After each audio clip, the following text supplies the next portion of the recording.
আরো বড় এই পাশে আসো মানে এই পাশে ফাঁকা যা করবে সামনে থেকে এই পাশে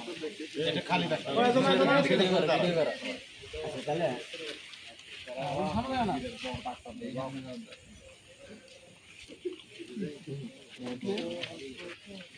লক মার আছে না লক তো দিয়ে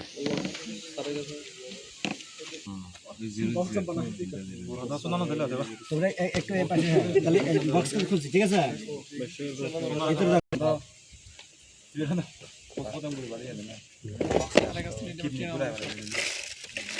কি বলে দেয়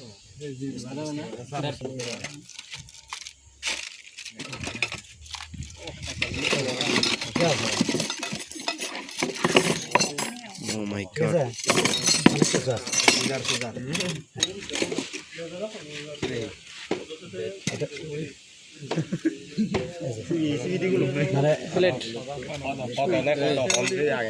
এইরকম করতেছে কিনা ছেলেগুলো যে সিগারেটটা খুললে আমরা কিন্তু পাইলাম না যদি কাটা যেটা ওটা কিন্তু পাইলাম না ঠিক আছে তখন কিন্তু আমাকে দোষ দিতে পারবে না